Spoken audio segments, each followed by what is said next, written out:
सोचो, अगर कल सुबह उठते ही तुम्हारी परछाई हमेशा के लिए गायब हो जाए, क्या तुम डरोगे या खुश हो जाओगे? रुको, असली डर अभी शुरू होता है। आज की सुबह अलग थी। कमरा हमेशा की तरह शांत था। सूरज की हल्की रोशनी खिड़की से अंदर आ रही थी। लेकिन जब तुमने फर्श की तरफ देखा तो तुम्हारी परछाई वहां नहीं थी।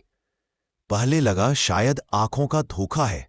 तुमने हाथ उठाया, हिलाया, घुमाया, लेकिन कोई शैडो नहीं बनी। जैसे रोशनी तुम्हारे शरीर से होकर सीधे निकल रही हो, जैसे दुनिया ने तुम्हें नोटिस करना ही छोड़ दिया हो। कुछ ही घंटों में यह खबर फैल गई। दुनिया भर में हर इंसान की परछाई गायब हो चुकी थी। सड़कें भरी थी, लोग दौड़ रहे थे, फोटो खींच रहे थे, लेकिन किसी की भी शैडो नहीं थी। यह सिर्फ एक घटना नहीं थी, ये एक संकेत था। कुछ बहुत बड़ा, कुछ बहुत खतरनाक होने वाला था। बच्चे रो रहे थे क्योंकि उनके लिए परछाई खेल का साथी थी। एक छोटा बच्चा बोला, मम्मी, क्या मैं गायब हो रहा हूं? मां के पास कोई जवाब नहीं था। एक बूढ़ा आदमी जमीन पर बैठ गया, उसकी आंखें भर आईं। वह बोला, इंसान की परछाई उसके होने का सबूत होती है। अगर वो भी चली गई तो क्या हम भी धीरे धीरे मिट रहे हैं? वैज्ञानिक कंफ्यूज्ड थे। उन्हें समझ नहीं आ रहा था कि ऐसा कैसे हो सकता है, क्योंकि शैडो सिर्फ लाइट और बॉडी की वजह से बनती है।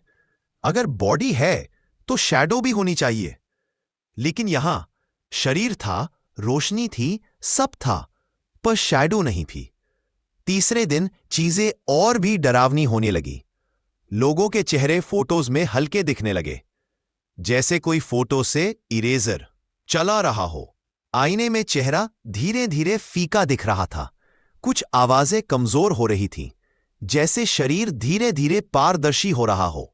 वैज्ञानिकों ने एक नई थ्योरी दी, परछाई सिर्फ लाइट का इफेक्ट नहीं होती, वो इंसान की एनर्जी का रिफ्लेक्शन होती है। शायद शैडो के गायब होने का मतलब है कि इंसान की इनर एनर्जी घट रही है। लोग डर गए थे, कहीं ऐसा ना हो कि समय के साथ साथ इंसान ही गायब होने लगे। चौथे दिन आसमान में एक अजीब सा काला धब्बा दिखा। वह धीरे धीरे फैल रहा था। कुछ वैज्ञानिकों का मानना था कि परछाइयां गायब नहीं हुई, बल्कि किसी जगह पर रोक दी गई है, जैसे टाइम फ्रीज में हो। मतलब परछाई अभी भी जिंदा है, बस कहीं फंस गई है। लेकिन सवाल था, कहाँ और क्यों? चौथे दिन शाम को एक वैज्ञानिक ने एक खतरनाक बात कही। परछाई हमेशा इंसान के पीछे चलती है, लेकिन शायद इस बार परछाई इंसान से आगे निकल गई। मतलब शैडो तुमसे दूर भाग नहीं रही, तुम उससे पीछे छूट रहे हो। और तभी आसमान में बना काला धब्बा हिलने लगा।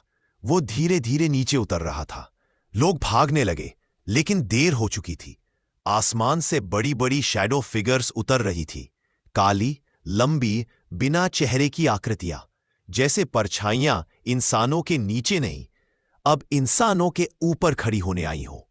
और उस वक्त एक बात साफ हो गई, परछाई कभी हमारा पीछा नहीं छोड़ती, लेकिन जब वो आगे निकल जाए तो इंसान खुद एक परछाई बन जाता है। शायद असली डर अंधेरे में नहीं, उस चीज में है जो हमेशा हमारे पीछे चलती है और एक दिन हमसे आगे निकल जाती है।